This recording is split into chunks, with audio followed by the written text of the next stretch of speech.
किसी ने दर्द लिखा, किसी ने मोहब्बत कही, मगर बशीर बद्र ने हर एहसास को जिंदगी बना दिया। अब महफिलें तो सजेगी मगर वो बात नहीं होगी, क्योंकि अल्फाजों का बादशाह अब इस दुनिया में नहीं होगा। उर्दू शायरी की दुनिया से गुरुवार का दिन एक ऐसी खबर लेकर आया जिसने करोड़ों दिलों को उदास कर दिया। मोहब्बत, तन्हाई, रिश्तों और जिंदगी की सच्चाई को आसान शब्दों में बयां करने वाले मशहूर शायर बशीर बद्र अब इस दुनिया में नहीं रहे। भोपाल में 91 साल की उम्र में उन्होंने अंतिम सांस ली। उनके निधन की खबर सामने आते ही सोशल मीडिया से लेकर साहित्य दुनिया तक मातम छा गया। हर कोई उनके शेर साझा कर रहा था, हर कोई उनकी आवाज को याद कर रहा था। आदाब, नमस्कार। सच की आवाज, अल्फाजों का एहसास। वसीम मंसूरी के साथ आप देख रहे हैं द स्पीच न्यूज। लोग टूट जाते हैं एक घर बनाने में, तुम तरस नहीं खाते बस्तियां जलाने में। भोपाल के उस घर में जहां कभी बड़े बड़े शायर, नेता और अदब के चाहने वाले बैठा करते थे। दोपहर सन्नाटा पसरा हुआ था। परिवार के मुताबिक दोपहर करीब 12 बजे बशीर बद्र ने अंतिम सांस ली। उनकी पत्नी डॉक्टर राहत बद्र ने इस खबर की पुष्टि की। घर के बाहर लोगों की भीड़ जमा थी, लेकिन अंदर माहौल बेहद खामोश था। ऐसा लग रहा था जैसे किसी ने अदब की दुनिया की रोशनी बुझा दी हो। बशीर बद्र सिर्फ एक शायर नहीं थे, वो एहसासों के तर्जुमान थे। उन्होंने उर्दू शायरी को किताबों और महफिलों से निकालकर आम आदमी की जुबान तक पहुंचाया। उनकी सबसे बड़ी ताकत यही थी कि वो कठिन उर्दू नहीं लिखते थे, वो ऐसे अल्फाज चुनते थे जिन्हें हर इंसान समझ सके। शायद यही वजह रही कि उनके शेर गांव की चौपाल से लेकर शहर की कॉफी शॉप तक सुने गए। उनके शेर सिर्फ पढ़े नहीं जाते थे, महसूस किए जाते थे। उजाले अपनी यादों के हमारे साथ रहने दो, न जाने किस गली में जिंदगी की शाम हो जाए।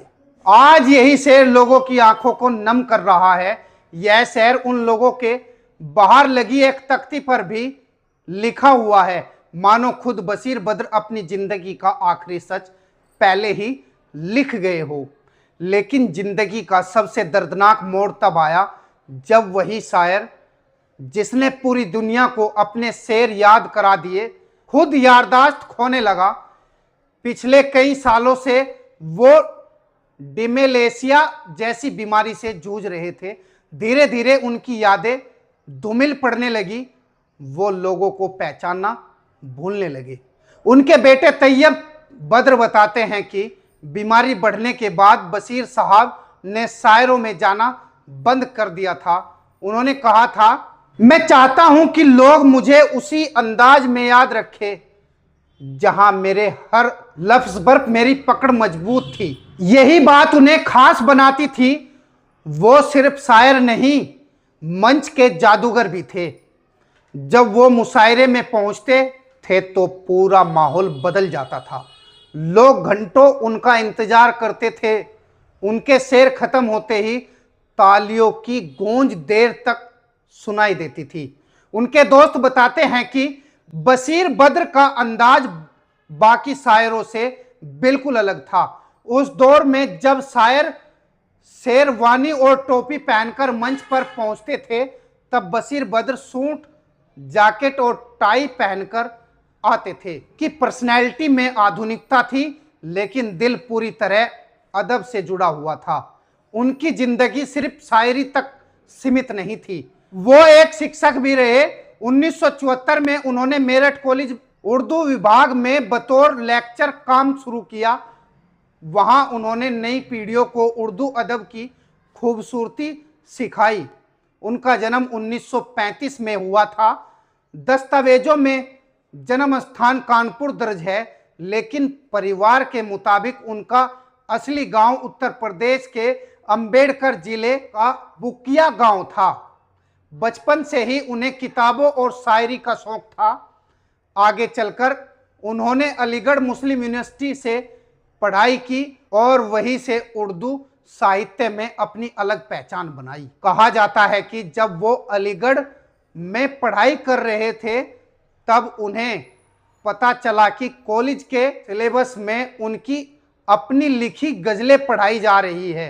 यह उनके लिए गर्व का सबसे बड़ा पल था। बशीर बद्र ने सिर्फ मोहब्बत नहीं लिखी, उन्होंने समाज का दर्द भी लिखा।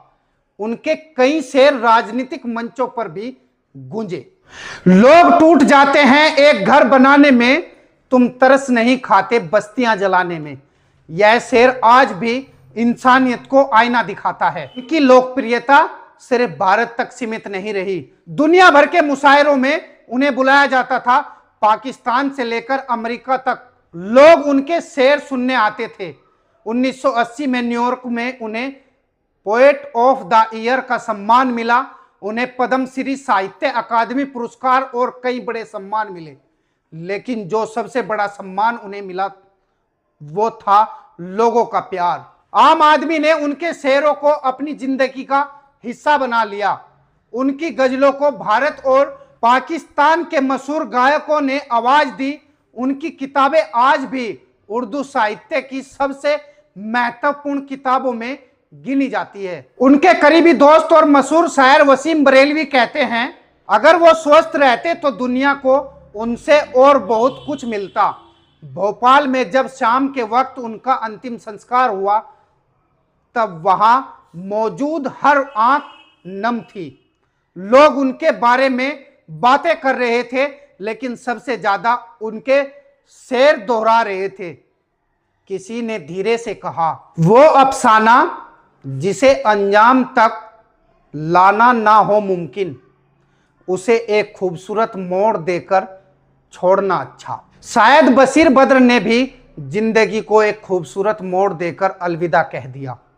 आज वो इस दुनिया में नहीं है, मगर उनकी शायरी अब भी हर टूटे दिल की आवाज है, हर अधूरी मोहब्बत की कहानी है और हर उस इंसान का सहारा है जिसने कभी जिंदगी में दर्द महसूस किया हो। शायर मरते नहीं साहब, वो अपने अल्फाजों में हमेशा जिंदे रहते हैं।